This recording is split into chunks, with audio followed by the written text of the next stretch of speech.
میں بھی زبردست ہمیں توقع ہے کہ اس میں دودھ کا دودھ اور پانی کا پانی ہو جائے گا۔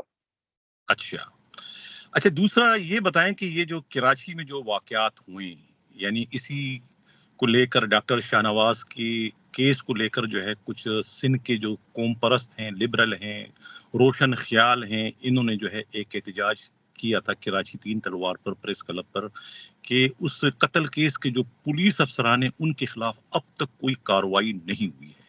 اس کے بعد جو جس طریقے سے اس پرامن احتجاج پر لاٹھی چارج ہوا، شیلنگ ہوئی اور کافی لوگ اس میں زخمی بھی ہوئے ہیں، بہت سارے لوگ گرفتار بھی ہوئے ہیں۔ اس کے بعد ایک کمیٹی جو ہے سندھ پولیس کے آئی جی نے تشکیل دی تھی ان تمام تر معاملات کے لیے، جس میں خود فدا مستوی جو ڈی آئی جی ہے ان کو سربراہ بنایا گیا تھا۔ ممبر جو ہے اس میں خود میرے خیال ہے Irfan Baloch D I G west ہیں، اور راؤ اسلم جو ہے وہ اینٹی کار لفٹنگ سیل کے جو ایس ایس پی اس کے ممبر تھے۔ اس کے بارے میں آپ کیا کہتے ہوں کہ یہ 5 دن میں رپورٹ مانگی تھی آئی جی نے، وہ 5 دن تو کیا 10 دن گزر چکے ہیں، اس پر کیا ہوا، اس پہ آپ کیا کہتے ہیں؟ نہیں بھائی، میں نے کوئی ابتدائی رپورٹ دیکھی تھی، مجھے صحیح طور پہ یاد نہیں رہا کہ پچھلے دنوں میں شدید بیمار رہا ہوں۔ اس میں جو مورد الزام ٹھہرایا گیا ہے 2 ڈی ایس پیز کو ٹھہرایا گیا ہے، یا 4 ڈی ایس پی تھے، مجھے صحیح یاد نہیں آ رہا۔ ہاں 4 ڈی ایس پیز ہیں، 2 کی ڈیوٹی پریس کلب والے ایریا میں تھی اور 2 کی ڈیوٹی 3 تلوار اور کینٹ اسٹیشن کی طرف تھی۔ اب یہ معاملہ ایسا ہے کہ ایک جو فریق ہے رواداری مارچ والے، جو رواداری امن کی بات کر رہے تھے، اس میں پروفیسر دانشور تھے، ادیب اور شاعر تھے، ان کے ہاتھ میں صرف قلم تھا اور پین تھی۔ انہوں نے 15 دن پہلے ایک احتجاج کا اعلان کیا، اور ایک فریق ایسا ہے کہ جس نے 2 دن پہلے اسی احتجاج کو سبوٹیج کرنے کے لیے یہ احتجاج کا اعلان کیا۔ میرا اشارہ ٹی ایل پی کی طرف سے، ٹی ایل پی کی طرف ہے۔ جی تو میں گھر سے باہر نکلنے کی پوزیشن میں تھا نہیں کہ میں وہاں پر دیکھوں، جا سکوں، میں بیڈ پہ تھا۔ تو میں نے جو سوشل میڈیا پہ دیکھا کہ 3 تلوار کو مکمل طور پہ سیل کیا گیا، اس کے بعد سول سوسائٹی، دانشور، ادیب، پروفیسر اور ہماری مائیں بہنیں اور ہماری بیٹیاں، بھتیجیاں وہ پریس کلب کے سامنے کھڑی احتجاج کرنے لگی۔ سب سے پہلی بات جو یہ کہ یہ جو سو کالڈ ریڈ زون ہے، یہ کوئی مقدس جگہ نہیں ہے۔ پاکستان کا آئین اور قانون مجھے اظہار آزادی کی، فریڈم آف اسپیچ کی اور احتجاج کی اجازت دیتا ہے۔ وہ پاکستان کا جو آئینی حق ہے انہوں نے استعمال کیا پریس کلب کے سامنے، اور ان پر پولیس والوں نے وحشانہ تشدد کیا جو قابل مذمت اور قابل گرفت ہے۔ جو پولیس والے اس وحشانہ تشدد میں ملوث ہیں ان پر کرمنل کیس داخل ہونا چاہیے اور ان کو عبرتناک اور مثالی سزائیں دینی چاہیے۔ اور دوسری طرف ایک ایسا گروہ تھا جس کے ہاتھ میں ڈنڈے تھے، تلواریں تھی اور اسلحہ تھا، جو بھی ویڈیوز آ گئی تھی۔ تو جب وہ میٹروپول سے وہ جنوبی گروہ آیا تو اس نے سب سے پہلے ایک کیمیکل پھینک کے پولیس کی موبائل لایا، اور اس کے بعد پولیس پہ حملہ آور ہوئے۔ تو سوشل میڈیا کی ویڈیوز کے مطابق پولیس والے ہمیں وہاں سے فرار ہوتے بھی نظر آئے۔ اس کے بعد رینجرز آئی، رینجرز نے معاملات کو کنٹرول کرنے کی کوشش کی، وہاں پر زبردست انہوں نے فائرنگ کی، رینجرز نے ہوائی فائرنگ کی۔ پھر سمجھ میں نہیں آیا کہ ایک بندہ ان کا مارا گیا، وہ اپنے لوگوں کی فائرنگ سے مارا گیا یا قانون نافذ کرنے والے کسی ادارے کی فائرنگ سے، یہ تو انویسٹیگیشن میں پتہ چلے گا۔ لیکن اس صاحب کا جو تعلق ہے، اللہ ان کی مغفرت کرے، اب تو وہ اللہ کے حضور میں پیش ہو گئے ہیں، اپنی جو بھی ان کی اچھائیاں برائیاں کمیاں پیشاں تھی ہمیں پیش ہونا ہے۔ تو ان کا تعلق پنجاب کے کسی دور دراز علاقے سے تھا۔ تو سمجھ میں نہیں آ رہی کہ ٹی ایل پی کو ایک پاکستان کی رجسٹرڈ سیاسی جماعت ہے، ان کو یہ پرتشدد مظاہرہ کرنے کی ضرورت کیوں پیش آئی؟ 3 تلوار پر وہ کر رہے تھے، آپ دوسرے دن کر دیتے، آپ پریس کلب کے سامنے کر دیتے، آپ جا کر صدر میں کر دیتے مظاہرہ، اور اس کے بعد پھر انہوں نے شرح فیصل طلاع کی، پولیس والوں کو مارا پیٹا، تشدد کیا اور ثابت کیا کہ وہ پولیٹیکل پارٹی نہیں ہے، دہشت گرد گروہ ہے۔ تو ریاست پاکستان کو ان کی ایکٹیویٹیز کا جائزہ بھی لینا چاہیے، اور اگر کوئی بھی گروہ اپارٹ فرام اس کے رنگ نسل کے جو بھی دہشت گردی اور اس طرح کی سبوٹیج کی کارروائی میں ملوث ہے، تو اس کو دہشت گرد کے طور پر ہی ٹریٹ کرنا چاہیے۔ اس طرح نہیں ہونا چاہیے کہ پہلے ایم کیو بنائی، پھر ایم کیو مجازی بنائی، پھر ایم کیو مجازی کو ختم کرنے کے لیے ایم کیو حقیقی بنائی، پھر ان دونوں کو ختم کرنے کے لیے لیاری گینگ وار بنائی، پھر سپاہ صحابہ بنائی، سپاہ صحابہ کو کاؤنٹر کرنے کے لیے سپاہ محمد بنائی. اس طرح کی حرکتیں اور مسکریاں اس ملک میں بہت ہو چکی ہیں.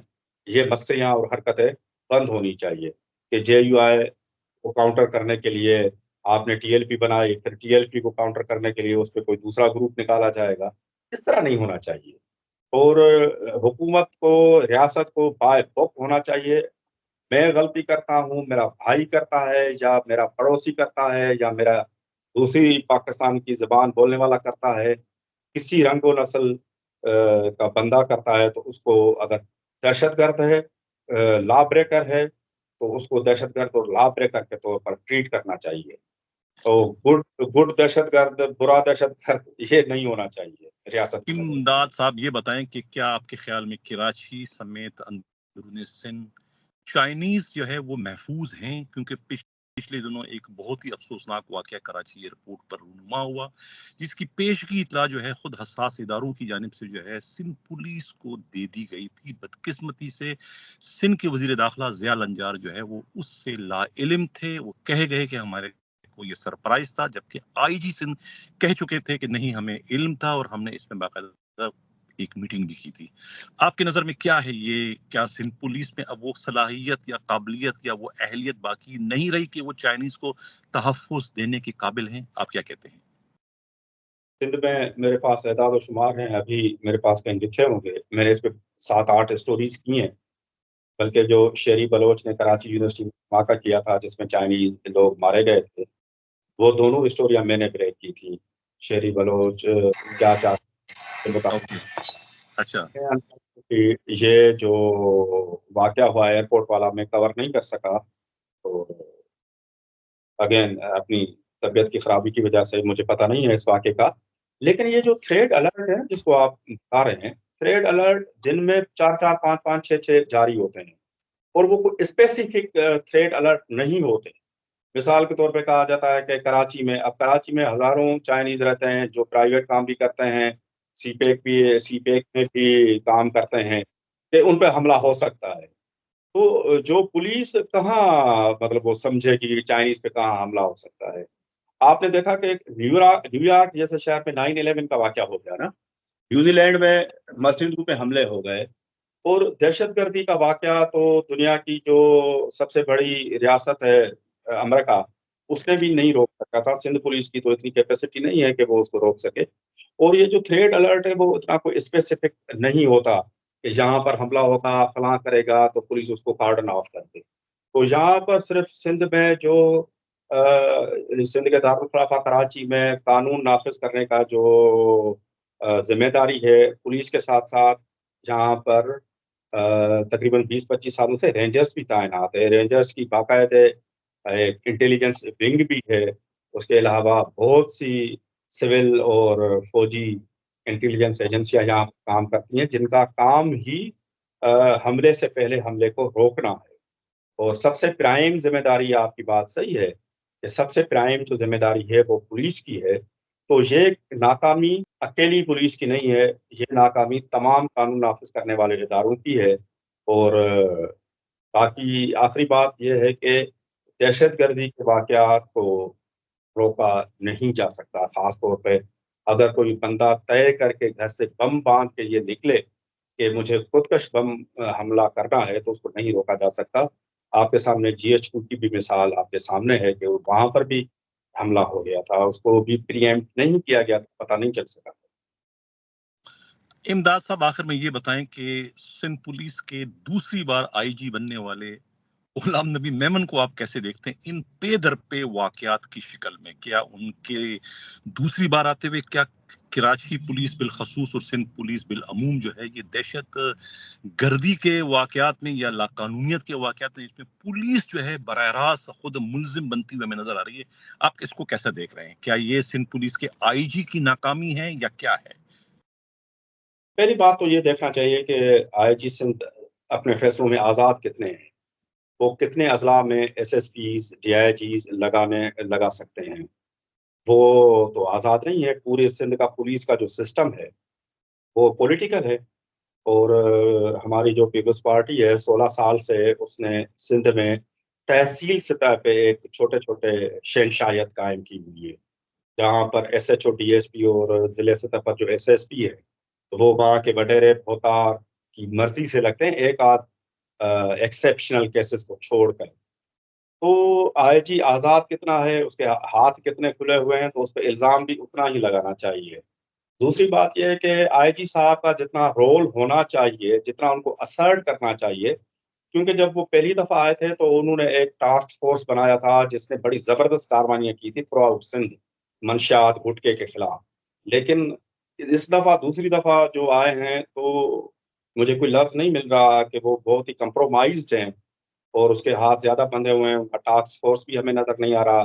سندھ میں گٹکا، ماوا، منشیات کی کمائی عروج پہ ہے اور لا اینڈ آرڈر کی سچویشن بہت خراب ہے، درجنوں لوگ ڈاکوں کے پاس قید ہے۔ تو کنکلوسیولی یہ کہا جا سکتا ہے کہ ایز اے پولیس سربراہ وہ کوئی کامیاب ان کو قرار نہیں دیا جا سکتا، ناکام ہے، اور ان کو اسرٹ کرنا چاہیے، ان کو ثابت کرنا چاہیے کہ وہ آئی جی سندھ ہیں اور کوئی ایک غیر متعلقہ سیٹ اور یہ غیر متعلقہ جگہ پہ بیٹھے ہوئے ایک کوئی لا تعلق قسم کے افسر نہیں ہیں، ان کو ثابت کرنا چاہیے کہ وہ آئے گی۔ طبعاً اسی طرح کے جو ہے وہ افسروں کے لیے یہ شعر کہا تھا اس زمانے میں کہ کرسی ہے تمہاری جنازہ تو نہیں ہے، کچھ کر نہیں سکتے تو اتر کیوں نہیں جاتے۔ بقول آپ کے جب وہ کچھ نہیں کر سکتے تو چھوڑ دیں پوسٹ کو، کسی نے کنپٹی پہ پسٹل تو نہیں رکھے کہ آپ نے آئی جی بن کر ہی کام کرنا ہے۔ جب آپ کے ہاتھ بندھے ہوئے ہیں، آپ کا محدود اختیارات ہیں اور آپ کے آفس کو جو ہے وہ سمبولک بنا دیا گیا ہے، پوسٹ آفس بنا دیا گیا، آپ ایز اے قاصد کام کر رہے ہیں، ایز اے پوسٹ ماسٹر کام کر رہے ہیں، چھوڑ دو۔ آپ نے بیٹھنا ضروری ہے کیا اگر آپ کچھ نہیں کر سکتے بقول آپ کے؟ جی یہ نہیں پتا ان کے ذہن میں کیا ہے، لیکن اس ملک میں کوئی آدمی چپڑاسی کی نوکری نہیں چھوڑتا، اور چیف جسٹس صاحب ہیں ان کو بھی ایکسٹینشن چاہیے، آرمی چیف کو بھی ایکسٹینشن چاہیے۔ اس ملک میں جنرل فیض شہنشاہ بننے کی خواہش رکھتا تھا، تو آئی جی بہت صاحب بہت بھی بہت بے باکی کا مظاہرہ کرو، میرا بڑا چھوٹا سا چینل ہے، کیوں میرے چینل کے پر پرزے کاٹنے کے چکر میں ہو؟ آپ کچھ پوچھنا چاہ رہے تھے مجھ سے، کچھ پرسنل کچھ کوشچن کرنا چاہ رہے تھے، کہیں اب کیا میں آپ کو ٹائم دے رہا ہوں 3-4 منٹ، کریں کیا کہنا آپ چاہتے ہیں تو میں یہ جسارت تو نہیں کر سکتا، لیکن ہمارے جو سندھی بولنے والے جو پولیس افسر ہیں، بیوروکریسی ہے، ان کا آپ کے اوپر یہ الزام ہے کہ آپ کو یہ ٹاسک دیا گیا ہے کہ آپ ہمارے جو سندھی افسر ہیں، ویسے بیوروکریسی میں کوئی سندھی پنجابی تو نہیں ہوتا، یہ ہمارے جو غریب طبقے کے لوگوں کا یہ ہوتا ہے کہ یہ سندھی یہ پٹھان ہیں، اوپر تو سارے ایک دوسرے کے ساتھ ملے ہوتے ہیں اور ان کی آپس میں دوستیاں یاریاں بھی ہوتی ہیں اور رشتہ داریاں بھی ہوتی ہیں، لیکن ایک سیکشن کا یہ الزام ہے کہ آپ کو اس لیے میدان میں اتارا گیا ہے 17 سال کے وقفے کے ساتھ کہ تاکہ وہ آپ ان کو ڈسگریس کریں، ڈسکریڈٹ کریں اور ان کو کیا کہتے ہیں بدنام کریں، خوار کریں، کیونکہ آپ کے جو پروگرامس ہیں وہ زیادہ تر سندھی افسران کے خلاف ہوتے ہیں، 70% 80%۔ اس میں جو دوسری زبانیں بولنے والے ہیں ان کے خلاف کوئی اتنی چیزیں نہیں ہوتی۔ یہ مطلب یہ تاثر ہے، یہ میری رائے نہیں ہے، یہ تاثر ہے یہاں پر۔ امداد صاحب، اگر آپ میرے پروگراموں کو اگر آپ دیکھتے چلے آ رہے ہیں شروع سے، تو میں تو آپ کو معلوم ہے کہ میں نعت کی سیٹ پہ چلتا ہوں، میں کبھی کسی کو اس میں مطلب کہ میں کوئی امتیازی سلوک نہیں کرتا ہوں۔ یہ ڈی آئی جی ناصر آفتاب کہاں کے، سندھ کے رہنے والے ہیں، کہاں کے رہنے والے ہیں؟ ناصر آفتاب کا کتنا بڑا اسکینڈل تھا کراچی میں جب نادر مخسی کا مرڈر ہوا، میں نے ہی اس کو کور کیا، بہت ہی 1 مہینے تک میں اس کی سٹوری چلاتا رہا، جس کے بعد ان کا ٹرانسفر وہاں سے ہوا۔ یہ اسد چودھری جو آپ کے بیٹھے ہوئے ہیں میرپور خاص کے، پوچھو وہ کون ہے، کہاں کا ہے، اس کو میں نے بہت زیادہ اس کی خبریں چلائی ہیں جو حقائق پر مبنی تھی۔ یہ فروخ بشیر کون ہے جو کہ سی ایم بنے ہوئے، ڈیفیکٹو سی ایم بنے ہوئے، پچھلے 15 سال سے سی ایم ہاؤس کا خون چوس رہے ہیں، وہ کہاں کے، کوئی سانگل کے رہنے والے ہیں، کہاں کے رہنے والے ہیں؟ وہ بھی شکایت کرتے. ان کا تو شکایت ہے کہ مجھے کوئی سندھی افسروں نے جو ہے مجھے ڈپیوٹ کیا ہوا ہے, سندھی افسر جو ہے مجھے کوئی پیسے دے رہے ہیں, پتہ نہیں کیا دے رہے ہیں, میں میری توپوں کا رخ اس کی طرف ہے. اسد جو رضا ہیں ڈی آئی جی ساؤتھ, وہ بھی گلا کرتے ہیں کہ پتہ نہیں کون سے سندھی افسران ان کے پیچھے پڑ گئے ہیں میرے ذریعے. تو یہ تو ایک دوسرے پہ الزامات عائد کرتے رہتے ہیں, لیکن مجھے ان کی پرواہ نہیں ہے. میں تو اپنا کام جو ہے وہ عبادت سمجھ کے کرتا ہوں. میری کسی سے کوئی ذاتی رنجش کسی سے نہیں. میں 21 سال پہلے میں نے کراچی پاکستان چھوڑ دیا, اس کے بعد میں وقفے سے آتا رہا ہوں, 2-4 مہینے گزار کے. میں نے کبھی کسی سے کوئی ذاتی رنجش میری نہیں ہے, نہ کسی سے. تعلقات میرے ہیں بہت ساروں سے, لیکن کبھی کسی کو میں نے اپنے تعلقات کو جی.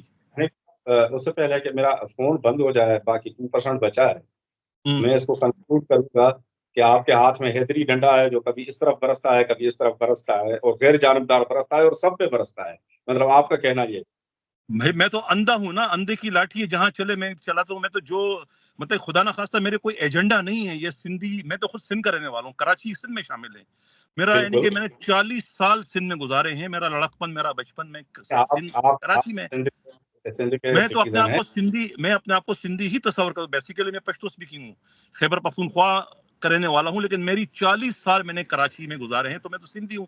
میں سندھ کا خیر خواہ ہوں. سندھ کا کوئی خدا نہ خاصا کوئی ایجنڈا نہیں, نہ میں اس پر یقین کرتا ہوں, نہ میرا اس پر کچھ ہوا ہے. آپ بتائیں. فون بند ہو رہا ہے.